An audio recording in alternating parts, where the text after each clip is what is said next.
of Table Talk with Sal. And today we have a very special guest, JP Lamborghini. I like it. Doesn't it sound bad? It's got a nice ring to it.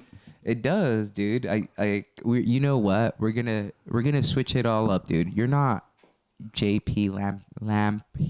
No, Lambiase. I'm JP Lamborghini. Yeah, dude. It fits in right inside that, midlife crisis that Of course. that we're going through right now.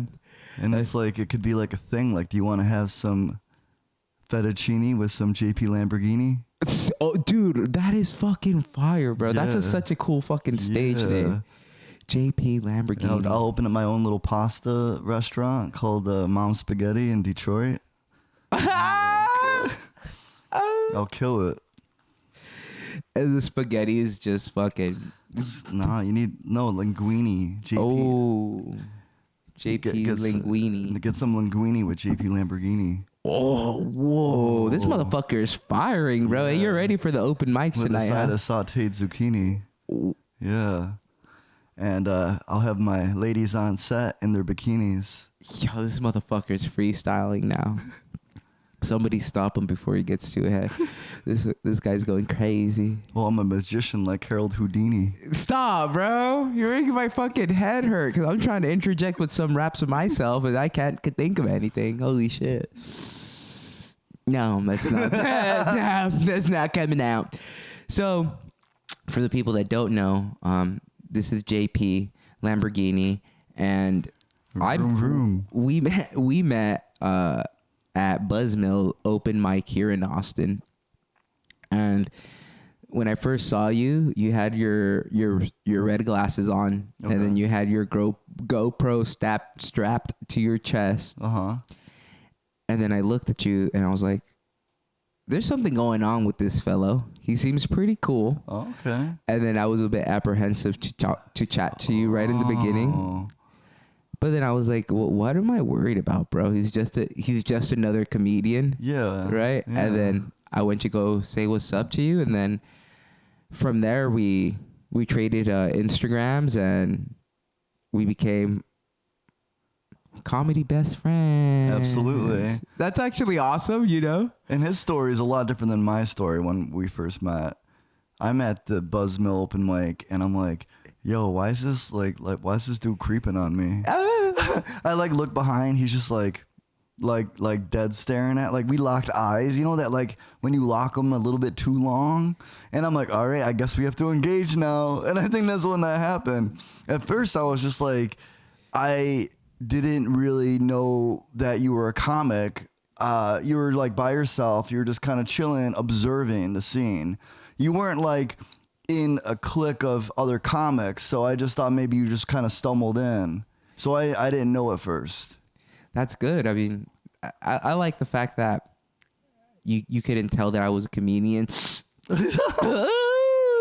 No, but it was I'm new to Austin. And I feel like most people that are hitting open mics are just traveling through and just seeing if they could just get some stage time and then get booked on shows. That's what I think a lot of these 1, 2, 3, 4 year comedians are trying to do, just going to open mics and finding a booker that thinks their jokes are funny enough to the point that they get booked. But I think, well, I don't even think, I know that the Austin scene is actually super friendly. It doesn't seem too cliquey. No, not really. There gonna be some, but in the mic scene, everyone's so new. I think everyone's just kind of new, like the new kid at school. So when everyone's the new kid at school, there's really no clique established yet. But then again, we don't know how long these people are gonna stay around. So when I met Sal, it was literally my second day here in Austin. So it's kind of nice to kind of meet someone that was open to hang out and kind of workshop and do the scene together. Because comedy can be a lonely sport. It really can. Yeah, it gets really lonely, you know what I mean? Especially whenever your wife decides to leave you and you're just out there trying to make it. So that shit's hard, bro. And then JP put me on this fucking awesome show called Crashing. It's on HBO Max. That shit is so hilarious. If you're a comic, you should definitely check that out. Absolutely. Yeah. But whenever I met, I don't know how I want to say this, but I guess to me, it's very important to find someone that is like-minded or that has a similar goals as you in comedy. So then you could feed off each other and, like you said, workshop jokes together, because we've been hitting open mics like crazy. You've helped me refine some jokes. You've been writing jokes, and honestly, it's motivation for me to have someone of your caliber help me out. And my caliber. Yeah, well, I would say so. I don't consider you a 2-year comedian. You know what I mean? You have a lot more sense and purpose to your craft, right? You're not. I don't think you're just doing this for shits and giggles. I mean, No.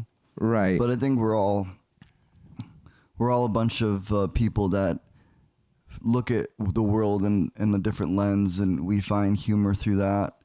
I think there's a lot of honesty that comes from being a comic. I think that what we enjoy, and to be honest, is a lot of us enjoy like that rush, and it can be addicting. It's a very clean high, but it feels good, and you can see people light up from it. Oh yeah, 110%. There's nothing like killing at a show. You know what I mean? Yeah. Like, dude, it's better than drugs. I would say.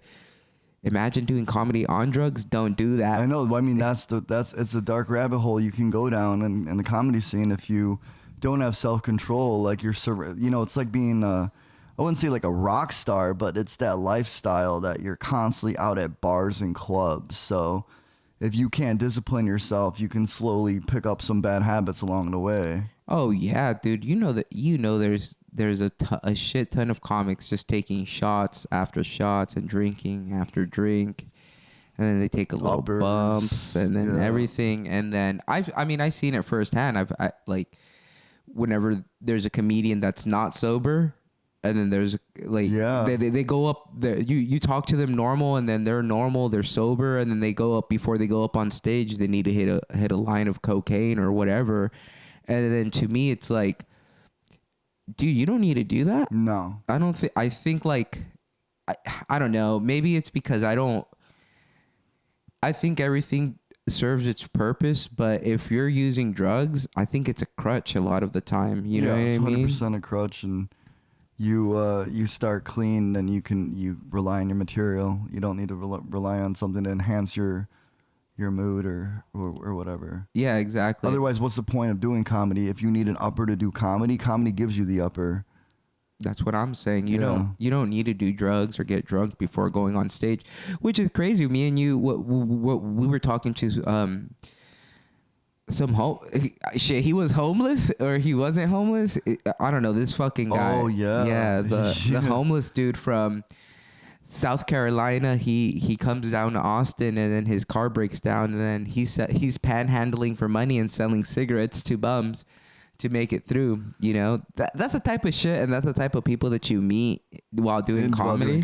Yeah. And I'm fucking here for it. I love talking to fucking weirdos, bro. I think like I was talking to you one day, and what did you say, or what did we come to agreement that normal people are too scared to be themselves? Yeah. Right? And I completely 110%. Or they don't even know themselves. Exactly. Or they don't even know themselves, which is scarier.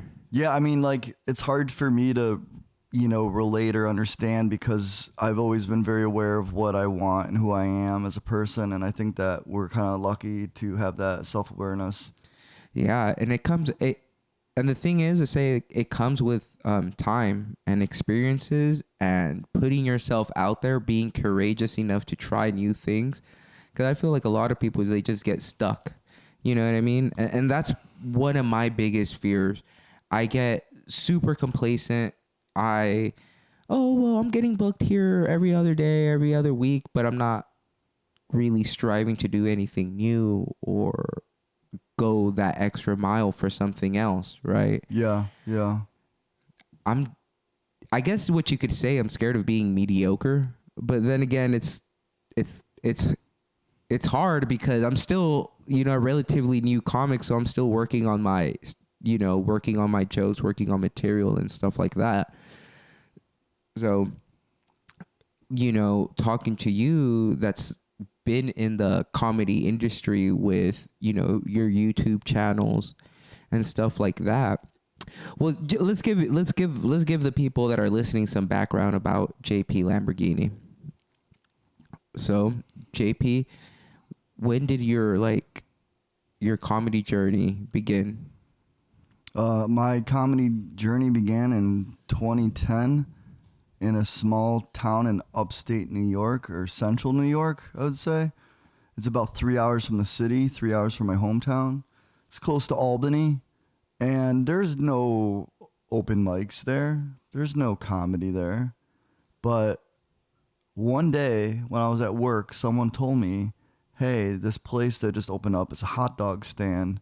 Not a hot dog stand, it was actually a brick and mortar. It was like a restaurant. It was called Fat Mike's Dirty Dogs. Oh, that sounds fire. And they were doing stand-up comedy there. And someone's like, you should do it. You're funny.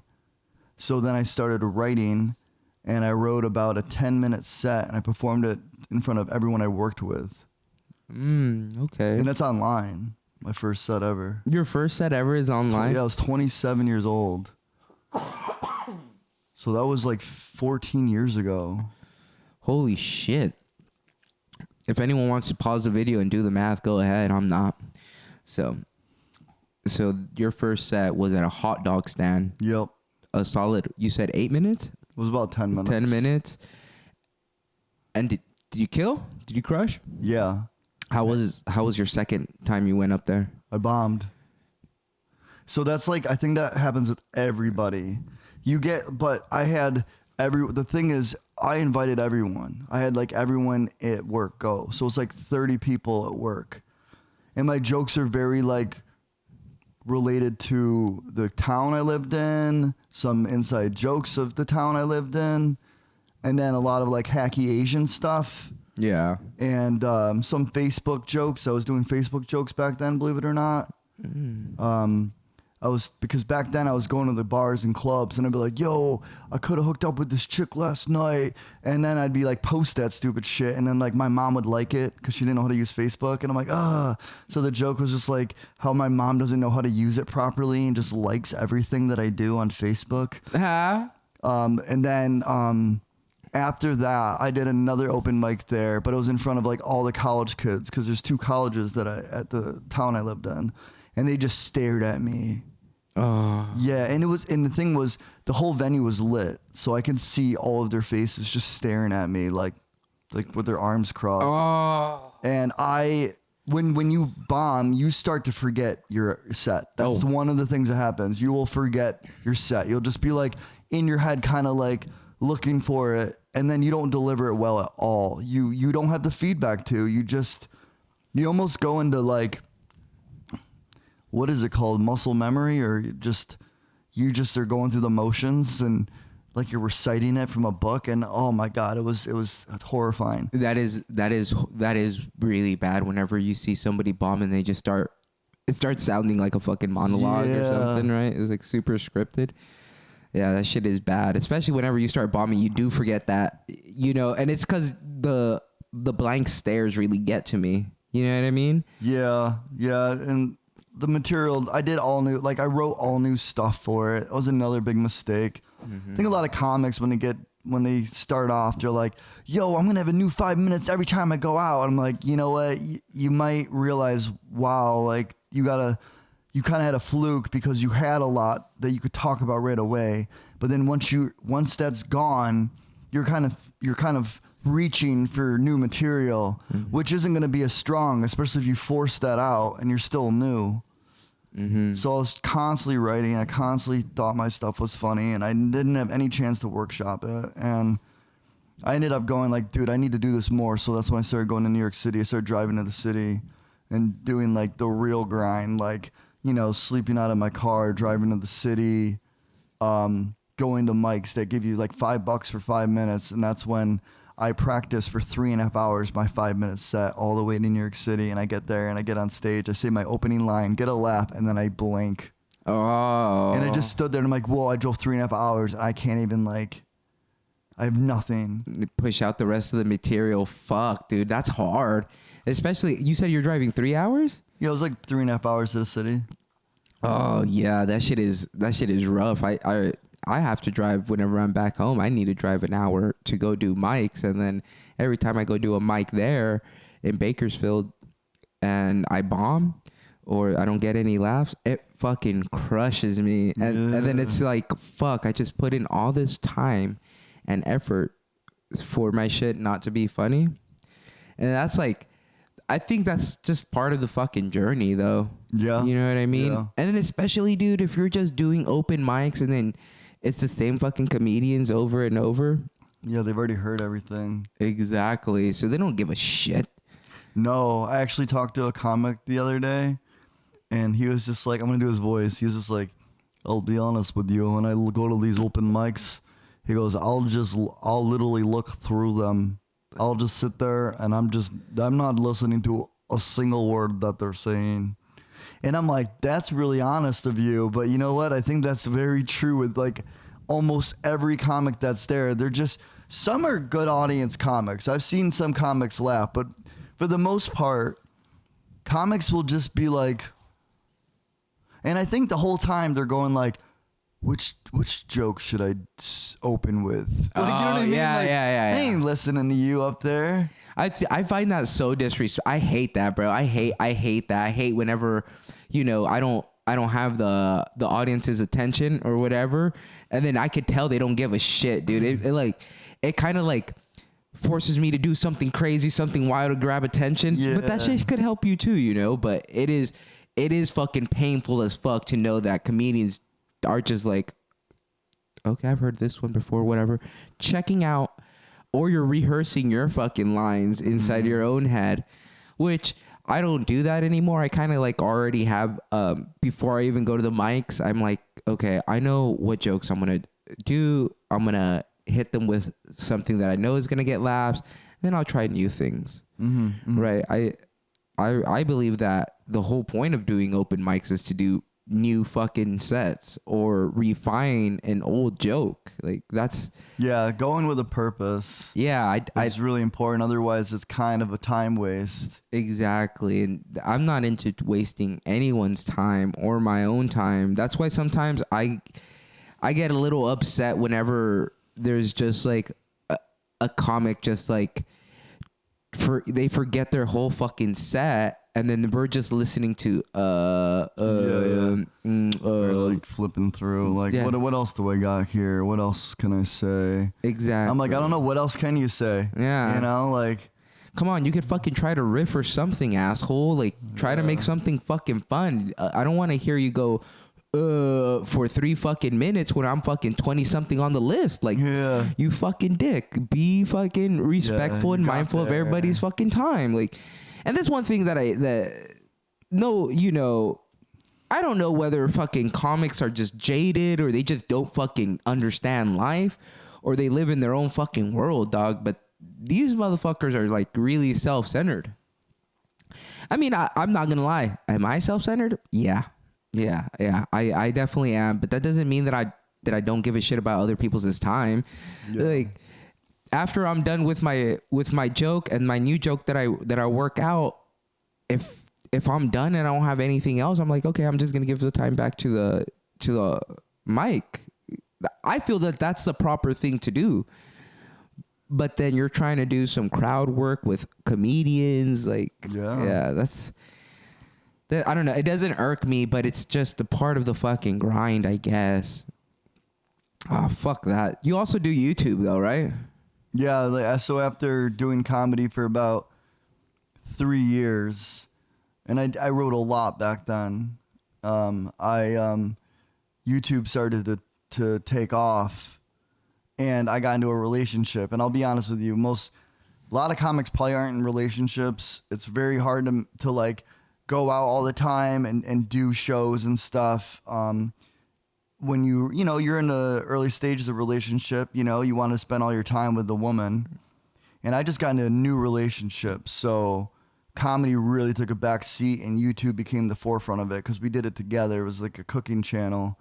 And I always wanted to do YouTube. And I'm like, you know what? Food is something that like I'm passionate about. And I like to cook. So I think I could find an angle in the market for food that would work. And that would be, my idea was healthy junk food, which is to make all the fast food that I would be eating out and make it healthier, lower calorie. So low calorie Big Mac, low calorie Crunchwrap Supreme, low calorie Baconator from Wendy's. And I had so many ideas because I'm like, oh my God, I eat all this food. I'm like, those are so many videos. And I'm like, I think I can do this. I think I can build this, and I think I can make it grow really big if I just keep doing this.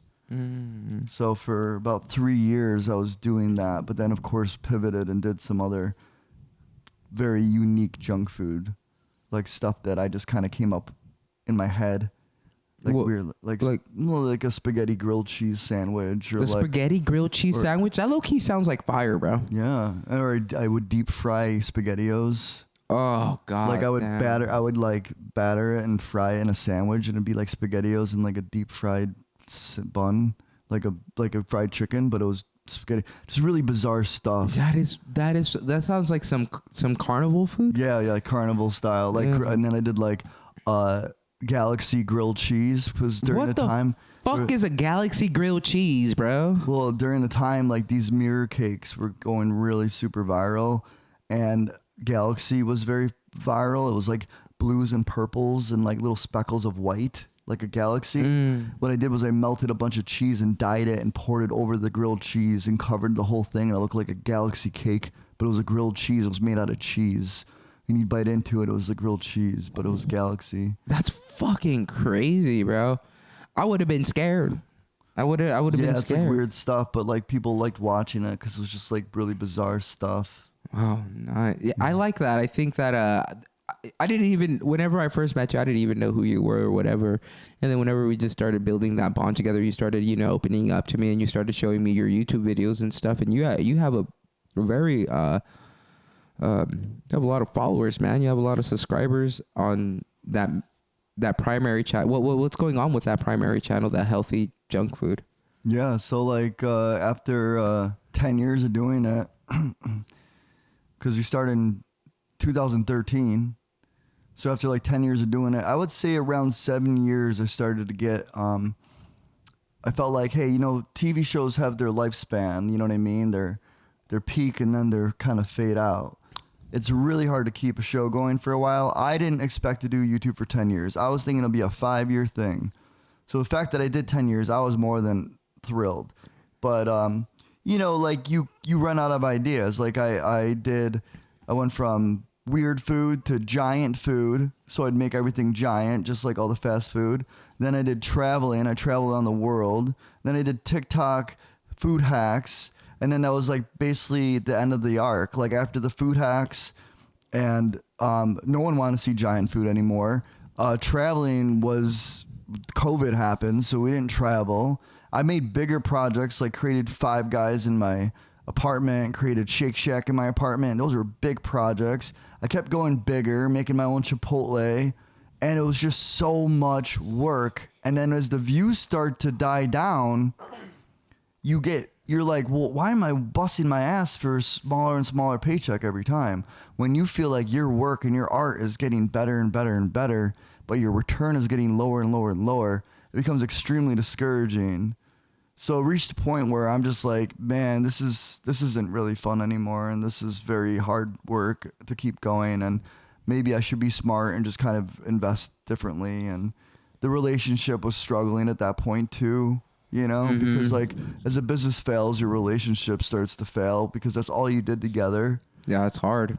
Yeah, so I'm really happy that I started to do my own channel, but the thing is, when I decided that, I was like, hey man, I'm burnt out. I need a break from this. I didn't do any YouTube. I really spent a lot of that time just hanging out, like just not editing every day, because it's about a 40 to 50 hour a week just editing. Yeah, no, editing is, for anyone that thinks editing is easy or producing a show, a podcast, or anything. You're sadly mistaken. It takes fucking heart, bro. It takes a lot of fucking heart, dude. Like even editing these podcasts and stuff. Like I'm not the best editor or whatever, but you have motivated me to do a better job, right? And hopefully these next few podcasts they translate that. But yeah, dude, that shit is hard. Like, and I could see how, you're going bigger and better. Your production's getting a lot nicer. Your videos are becoming, crisp, clean, and the edits are nice. For the views to start dwindling, that would, it would hurt my pride.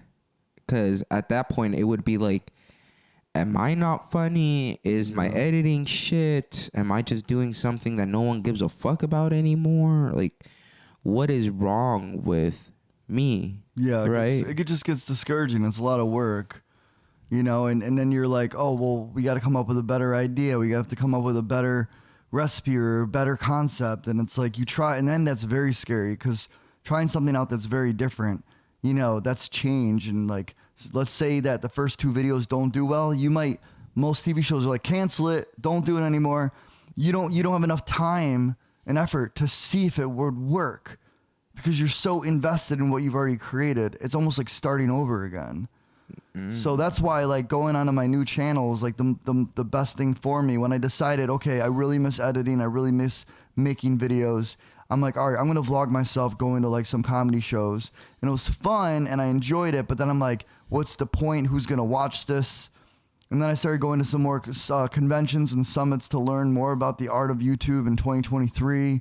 And they're like, you need to hook them. You need to have something that's going to keep them captivated. And then that's when I'm just like, okay, well, I'm going to go on this crazy journey.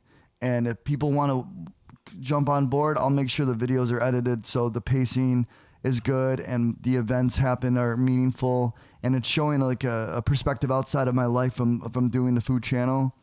And I think for anyone that watched the food channel would be like, okay, cool. This is the next chapter in this guy's life. This is his next story. Yeah. And that's something that I really enjoy is watching the story of JP Lamborghini progress. Right. It's hooked. I'm hooked. And then I'm not just saying that because I'm your friend or whatever, but it's because, in your new YouTube channel, you have, FaceTime videos of you chatting to your mom and stuff. And, what a sweet lady she is. She's always super worried about you. That's that heart and stuff about it. And then you're living someone's dream. You're living your dream, making it all the way to Austin. Yeah. Sleeping in your car, really going for that comedy grind. Yeah. And I'm here for it, and like I said, it's motivation. I don't like attaching myself or hanging out with people that I don't think that, I don't like attaching myself to people that don't have shit going on. Yeah. I'll be completely honest. Take it however you want, but I'm not gonna hang out with you if you're a loser. Unless I'm getting paid for it, then for sure, whatever. But I'm not. I'd rather watch JP drive all the way from fucking Florida, from Orlando to Austin, right? And then watch you sleep inside a storage unit and shit like that. I think that's so fucking fun. Like that's, and then for somebody like me that I've always wanted to do entertainment, like just having somebody like you near me is motivation. Like, I haven't told you this, but I want to give you your flowers, bro, because you deserve them. You know what I mean? You definitely do deserve them. I don't think anyone should ever put a damper on JP's name because you go hard, bro. And then the thing is, it's not just YouTube that you've done in your life, right? You've gone to school for engineering, right? And you worked with some pretty big companies. You even worked with the same machines I used to work with in the military, Patriot missile. This guy used to engineer Patriot missile stuff, dude. That's crazy. Like, isn't it? To me, I think it's crazy because it's cool to see how small this world is. Yeah, yeah. Like, you definitely are.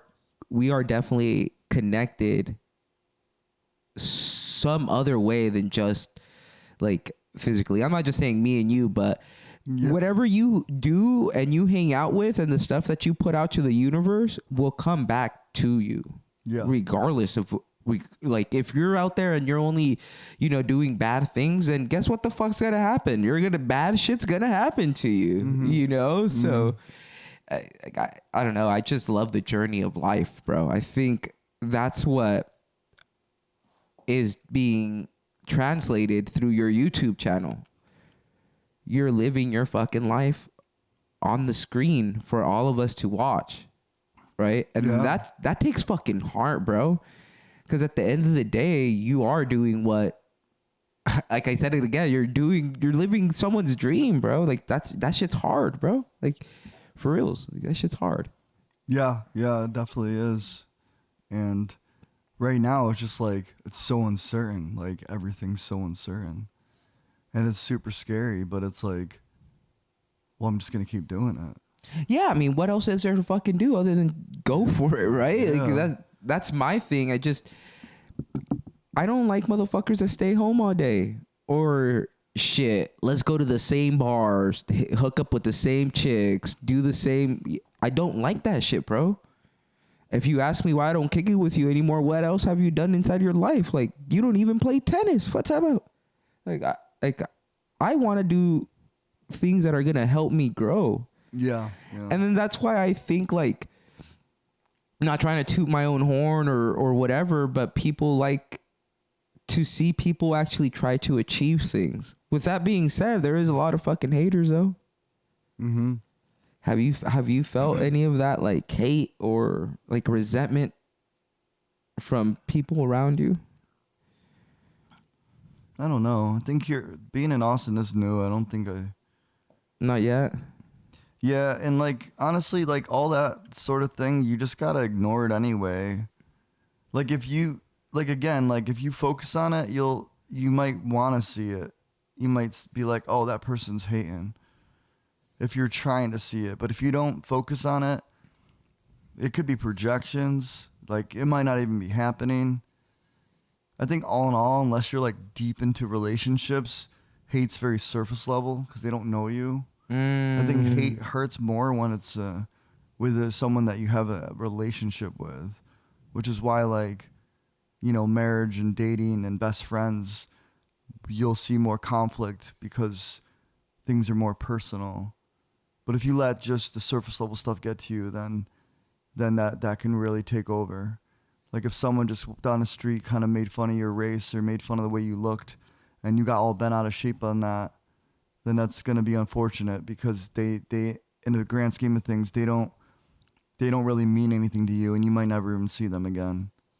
So to have someone like that affect you negatively is unfortunate because those are the things that we as people should really just kind of ignore, overlook, and just move on from. Because you can't avoid that random spontaneity of haters. Could be hecklers too.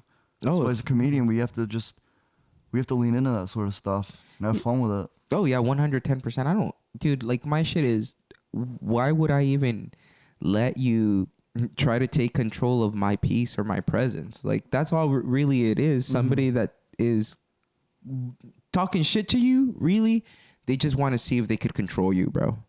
Because right whenever you get mad and you swoop down to their level, they win, bro. Yeah. Like there's not like the best example is it worth losing your life for, bro?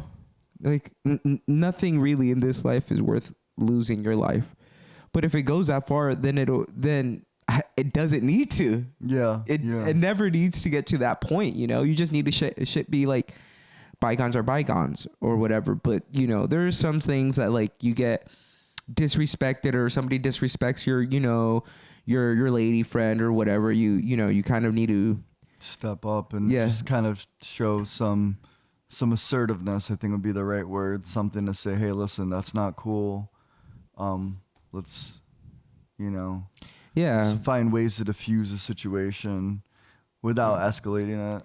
Yeah, dude, fuck. I went to I did a it was Jokes on You in Bakersfield, the Canoodle Studios. It's like a roast battle and improv mic, and they stream it live on YouTube. And I had, I was doing improv, right? And I made jokes and people laughed. I offended a person, and this person waited. I thought we were cool. This guy waited. He's all, "I'm gonna fuck you up, bro. I'm 260 fucking pounds. I could fucking eat you, bro." I was like, "Okay, that's cool, bro. Like what's up? Like, are you doing this because you're in front of your lady, or is it because you're sad?" Right? And I let it go, dude. But then, me, bro. Sometimes I like poking the bear, bro. Yeah. And nothing happened from this situation, but it was like, it just didn't need to happen, because then that guy just got kicked out of like the comedy scene, Yeah. So it's like, dude, it's a fucking joke. I went up and I apologized right after. Like, if I ever talk shit or make a joke about you while I'm on stage, I will make it my mission to go up to you after and be like, "Dude, thank you for being such a good sport. It's just comedy. Like, hopefully I didn't offend you too much." Yeah. But if you let yourself get offended and you let your emotions take advantage of you, that's not P. You know what I mean? That's not cool. That's not player. You're looking lame, dude. You're acting like a child at that point. Yeah. Right? So that's another reason why I like talking to older people, because it's just the maturity of the emotional maturity is something that I think right now is very important, bro. Because there's a lot of fucking emotions going on in the world right now, dude. Like, with the war going on, the borders in Texas and Florida, and just a whole bunch of other shit. People don't know how to act, or they can't find that internal peace. And that's why I really want to give a big W to comedy. Yeah. Because it's bringing us together in a sense. Like, not to sound like a fucking hippie. I fucking hate hippies. Goddamn draft dodgers, bro. But, love is laughing. Laughing is love, bro. You could be laughing and then out of a second you can start crying. But that's beauty. That's the beauty of it, bro. It's all fucking healing. Yeah. And there's, as comedians, look, bro, if you're a comedian, you like the attention. There's no ifs, ands, or buts. You're on stage by yourself with the spotlight in your face. You love the attention. There's no getting around it. You must be a little bit of a narcissist. Some tiny bit. Right? So if I could use my time to kind of make somebody laugh at my pain, then that makes it all right. Because I know it's not that much of a fucking big deal. Right? But at times, when we're going through these pain, where we're going through these traumatic events in our lives, I laugh, bro, because it's like me going into the fetal position, and it's because that's the only way I could make head or tails of it, right? Because there's no fucking point of being sad, bro. You can be, and it's okay to feel that emotion, but I would rather laugh. Yeah. That's where I'm at. That's where I'm at in life. I just feel that, who knows what the fuck's going to happen with comedy for me or podcasting. In my heart, I know I'm going to make it, Yeah. but I'm sure that that's how hundreds of people fucking feel. Right? Yeah. So, do you have a time? Like, where you say JP Lamborghini is going to have his Netflix special in 3+ years, or in 3 years, 4 years? No, I don't. Yeah, I don't have a time. I don't think that.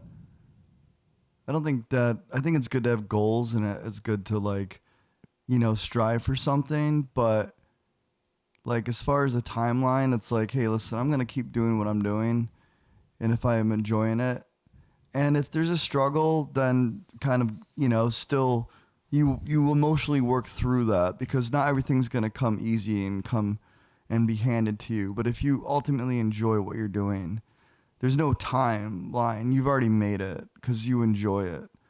If you have like no income, then obviously I do think that that's part of the struggle. It's like, get a job, like don't just say, oh, I'm just going to make it and it doesn't matter. I'm going to work hard. I'm going to make it. Like, no, you need to like still contribute to society in some way, shape, or form, And if you're just alone going to mics saying I'm working hard and I'm making it, you're not really adding much to society. You're adding to your journey, but you still need to be contributing, making money, and being able to support yourself. Once you've been able to, like, in my opinion, be able to live, to pay your bills, even if it's just paycheck to paycheck, you're not relying on anybody else for like that source of income.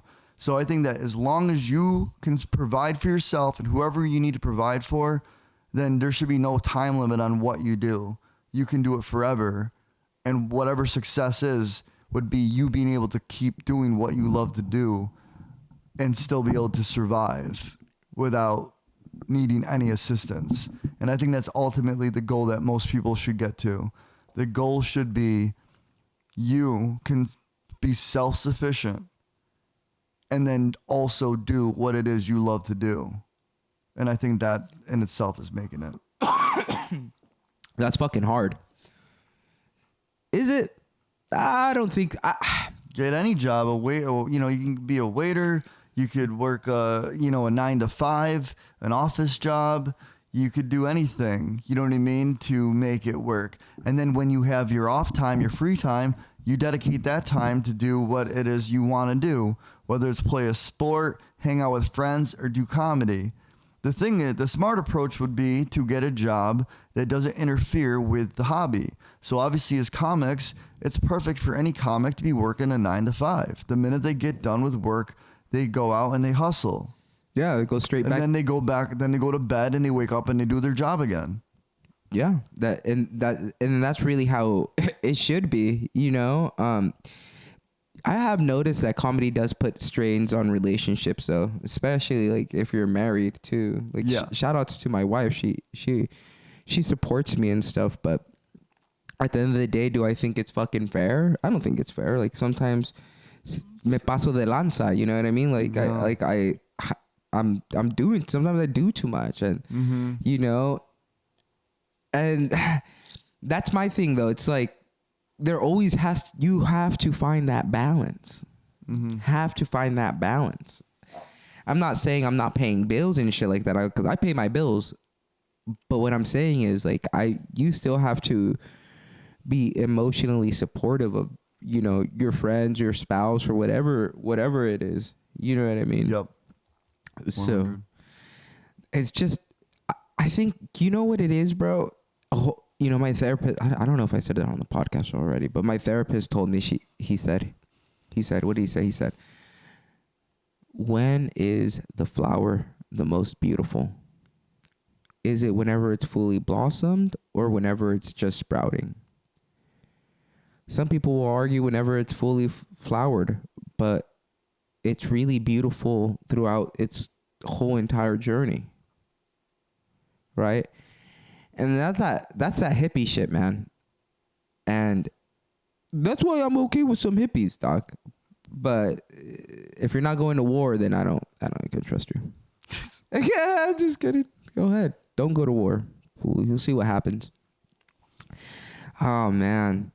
JP, do you feel like, what's your favorite food that you've been eating out here in Austin? Nothing. Nothing? I don't know. Maybe the pizza downtown. The pizza next to the mothership. But it's just like so expensive. It is. Dude, those fucking slices, bro. How come a fucking slice of pie is fucking $4? It's like $5. It's $5? Oh, no. It's $5. And then like, I don't know. Some of this food truck food is just trash. And I don't know. Like, I have some weird standard when it comes to food now. And I don't know. That's why I like to cook. Like, I made some soup. I like making some stuff like that, almost like meal prep. I can make a whole bunch of that you can't really get anywhere. Like, you're not going to get this, chicken wild rice soup at a food truck. You're going to get like greasy, like watered down Indian food. Or like I had some Chinese food from a food truck. No, you're a madman. I felt like I ate like a ladle of grease. Oh. Yeah. Oh. And then the pizza is like pretty good. Like, it's like, reminds me of New York. Grab a slice, fold it in half and eat it. But it's like $5. Like, I don't know. With this whole comedy thing, it can really rack up. 6th Street's super expensive.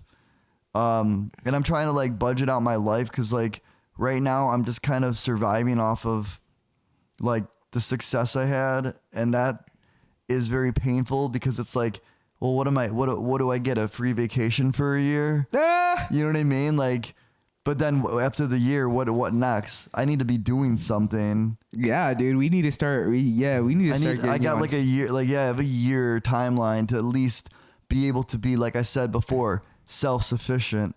I mean, I'm self-sufficient, but like, I want to be having a positive cash flow. Right. And that's basically where you are making more than you're spending.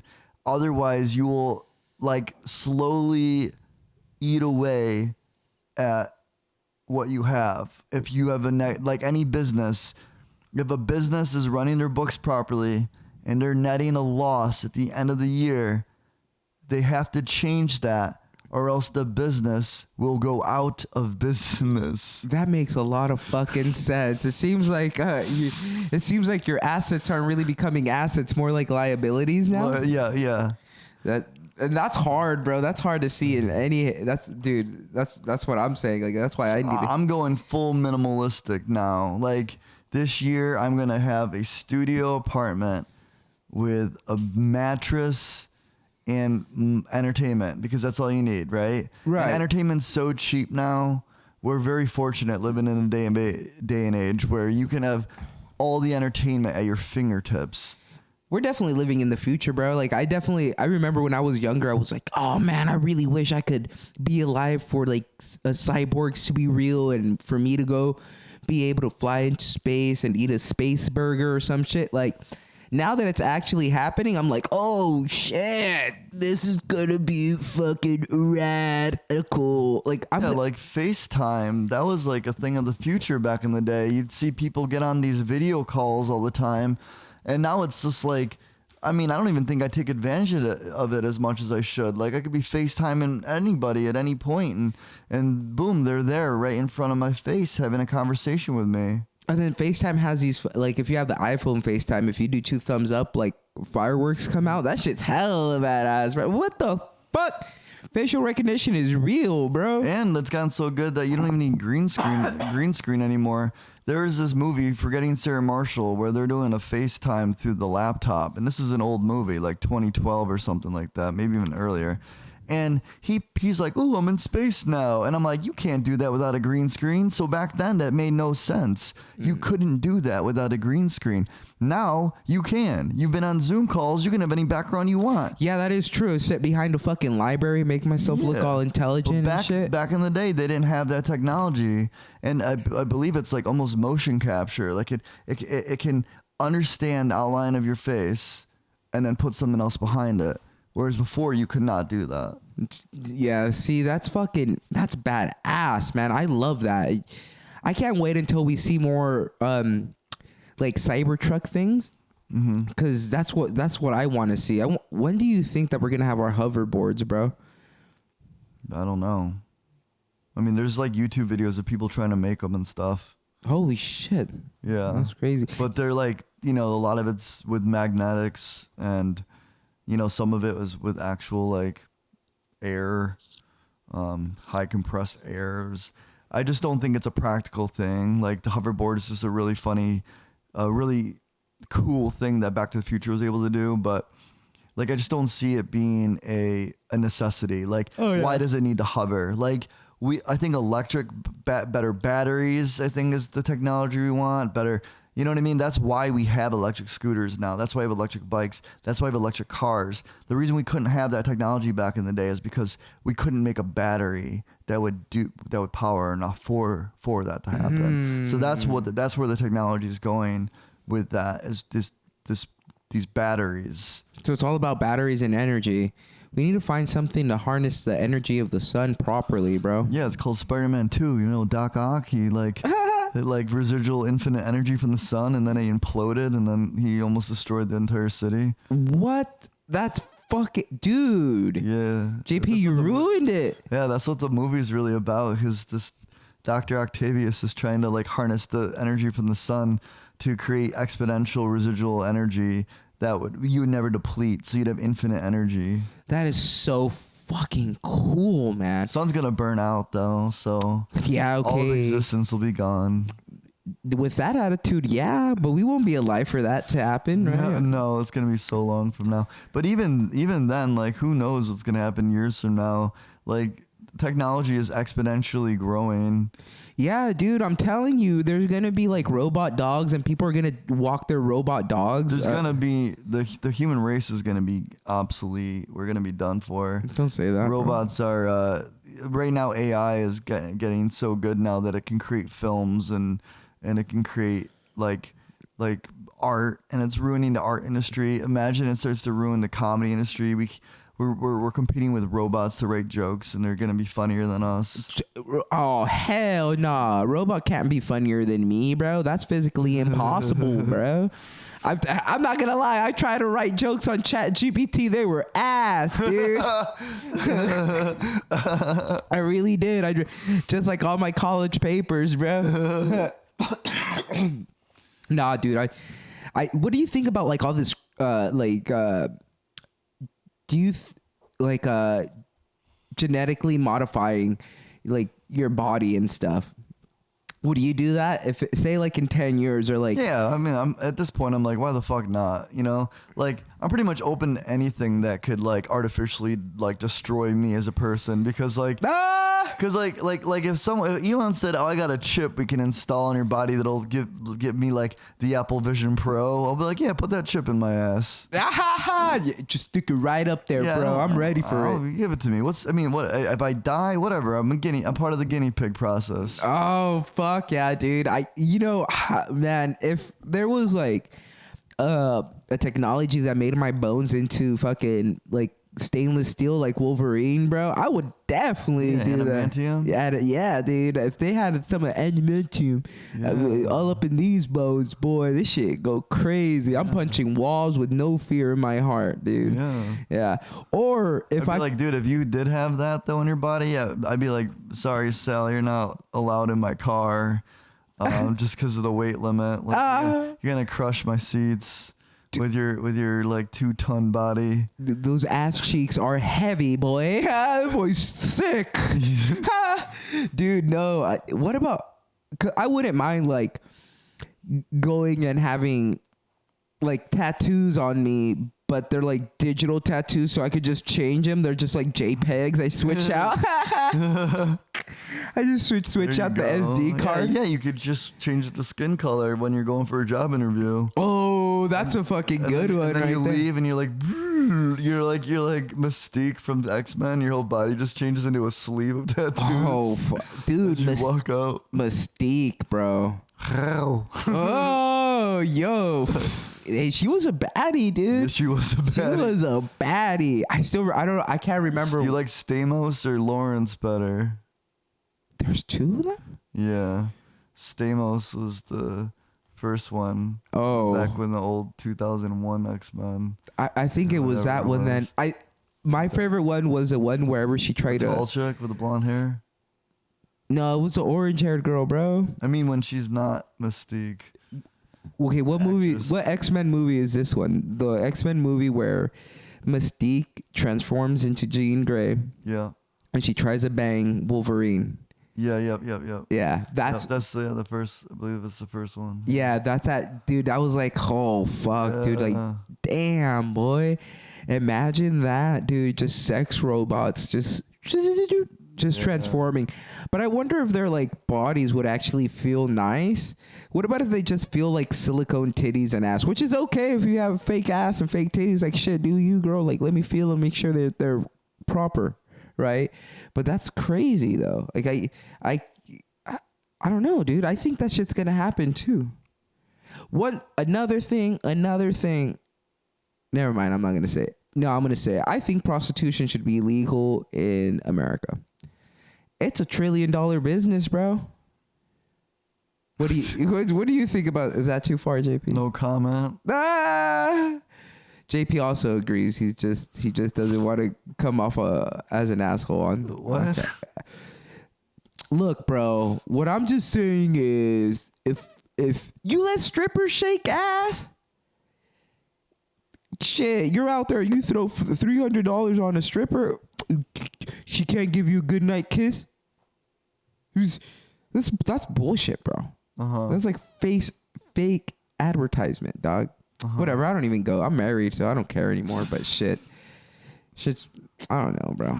Shit's ass. Shit is ass. Shit is ass. Well, shit comes out of ass. Shit does come out of ass. So. Oh man, now I'm thinking about that pizza, bro. Yeah, that shit is expensive ass. Expensive ass for triangle ass too, dude. Yeah. Now there's what the fuck is this spot called? Rapolio's? I don't know, but I'll tell you what. Last time I got a slice, the dude didn't even put it back in the oven. He just grabbed it and put it on a plate. I'm assuming it was like fresher, but I'm like, bro, you know, it's not as hot as if you put it in the fucking oven. Like, yeah, I don't care if it just came out like 10 minutes ago. Put it back in the oven. Yeah, that's fucking disrespectful, bro. I know. I'm already paying like $5. Oh, what? Like you can't afford the heating bill? That oven's on all the time. Yeah, dude. And then the way I'll wait. Dude, for what you wait like 3 minutes or 1 minute? It's like 1 minute. 1 minute. It's like a minute. Dude, that shit is ass too though, because that's the only thing they sell like downtown, other than those like that gyro spot and the taco. Yeah. Oh my god, it's definitely not New York City. Like you could be getting any type of cuisine downtown in New York City, and here it's just like not like grab and go. Like, you know, it's not a grab and go type of city at all. No, it's not. Like grab and go is like, you could just grab like a gyro, like a lamb gyro on the street, or you can grab like a kebab, or you can grab like freaking, or a hoagie, or like a Philly cheesesteak, or like sausages or hot dogs. There's none of that. You know what I mean? Like there just isn't. What there are extremely expensive food trucks. Yeah, that's a fucking culture out here in Austin. Yeah, it's just food trucks. Expensive food trucks. And like you can't see what's going behind the curtain there at all. It's completely like blocked off from the visible eye. That's very true. And the joke I was making was just like, if like there's always a tip option at a food truck, and I'm like, if you don't tip, like you like that transaction happens before they turn around and start cooking your food with their like extremely sweaty exteriors, because they're just in a hot box behind closed doors cooking some extremely sus food for $13. Oh, I'm like, I mean, not to hate on food trucks in general, but man, the price gouging out here, it's questionable where we go, because we went to one spot downtown that no one was even at. So it's not like there's a lot of foot traffic there. Exactly. And 2 tacos for $13. No, bro, they're out here streeping. Two birria tacos for $13. The birria did smell good though, but I'm not. No, it did smell good. I'm not paying $6 fucking for one birria taco. Yeah, and you can't even get one. The minimum requirement is 2. Yeah, what kind of bullshit is that, dude? Yeah. Like I want to at least try it. If I'm gonna invest $13, at least let me get like a $6 sample. For reals or something. That shit is ass, dude. I think it's just the overhype of Austin, dog. Shit. We've been out here. I've been out here since November, going back and forth from California now. But still, there's not. Maybe I just don't know much of Austin. But really, well, I'm here for comedy and shit like that. So I don't really do too much of other stuff. But what do they have here? The Domain, which is like Rodeo Drive. South Congress, that's the spot that's got a lot going on. South Congress? Yeah. What do they have going on there? Shops, eateries, clubs, bars, nightlife. Ah, okay. But I mean, like, again, we were on Congress the other night, and I'm like, oh, this area seems poppin'.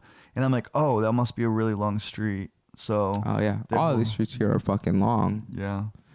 I mean, what sucks about the comedy scene is we're here for a purpose, and it's almost like a job. Like, I almost feel like I'm like on leave, where I'm just here focused on one thing. Mm-hmm. I'm not here to like experience Austin, unfortunately. I'm not here to like enjoy like everything it has to offer. I'm here to get booked. I'm here to get shows. I'm here to get noticed.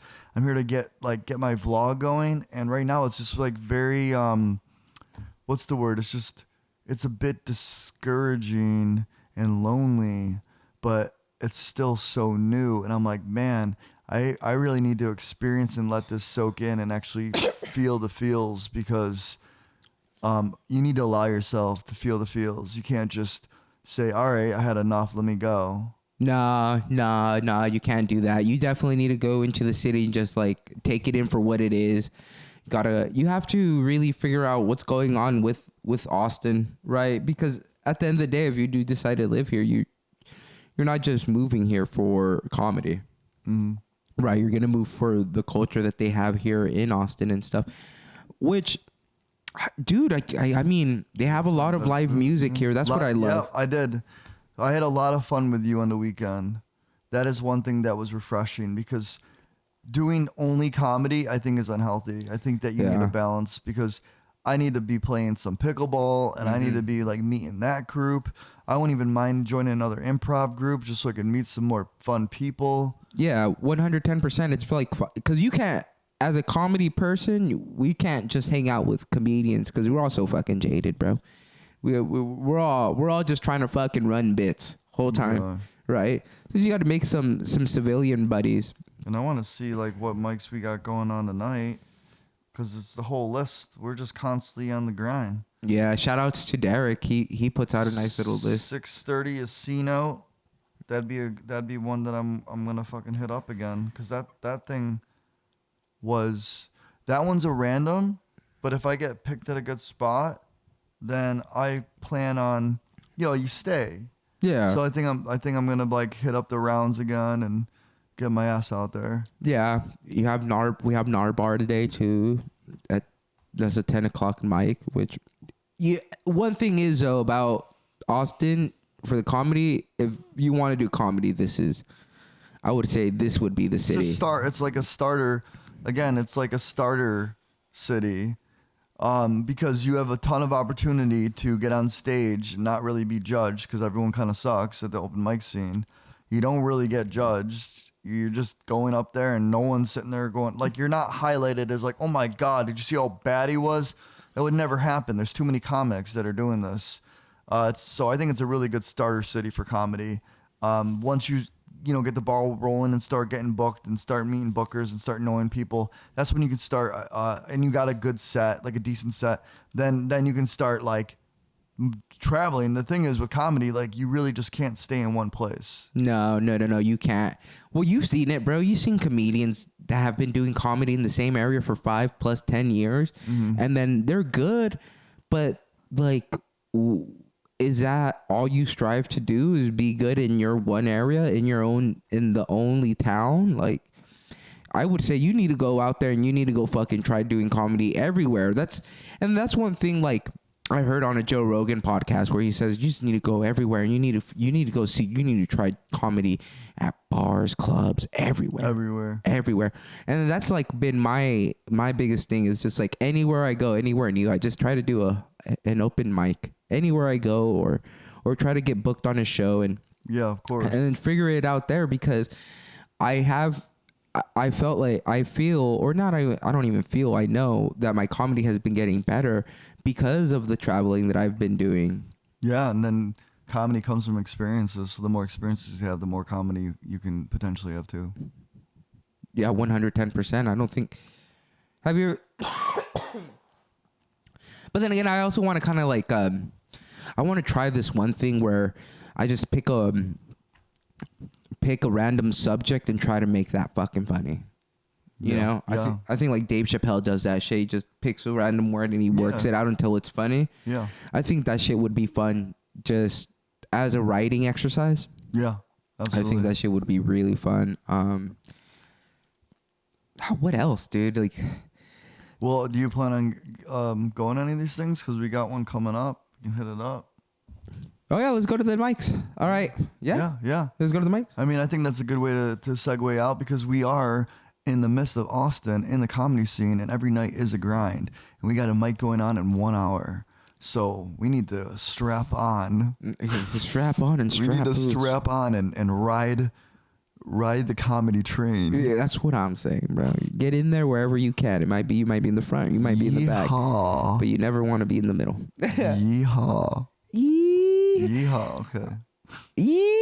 Yeehaw. Well, Table Talk with Sal. And JP Lamborghini, dude. That's fucking rad. Well, I appreciate you guys listening. And I mean, I doubt that this is the last time you guys will see JP, but check out his YouTube. Go in the beginning. Yeah, for honestly, let them know where they could catch your stuff or where they could follow you on Instagram. YouTube, JP Laughs. I might have to change all my handles now to JP Lamborghini. Thanks a lot with that one. Dude, I'm telling you. I gotta rebrand. I've been spending so much time trying to keep my dad's last name's legacy alive, and now I'm Lamborghini. Now you're dude, it's just sick. I mean, I could just say it on the mics and stuff, but yeah, if my social media everywhere, if you just look up JP Lambiase, you'll find it. And the Lambiase is not the easiest word to spell. Gosh darn it. That's why Lamborghini. Well, is Lamborghini any easier to spell? I don't know. But if you just try to phonetically spell it, and it'd be great if I pop up. Lambiase. Dude, I just went to community college. Try to spell it right now. Let's see what you can do before we go. Lambiaic.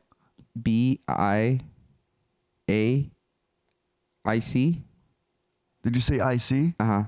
SE. SE. So it's not an IC, it's a SE? Lambiase. Ace. ASE. Ace. Oh, A. So an ace instead of ACE, it's ASE. ASE. You know the name DiBiase? It's almost the same as DiBiase, but with lamb instead of D. Bro, I don't know any fucking Italians, man. Yeah, what the hell? Yeah, I come from a very heavy Italian-influenced city. Well, aren't you Italian, bro? I am Italian. See? Hey, bro, that shit's crazy. Yeah. Shit. All right, guys, that was it. That was Table Talk with Sal. I really enjoy you guys listening, and much appreciated, JP. Ciao. Ciao. All right. Oh, shit, the video's live.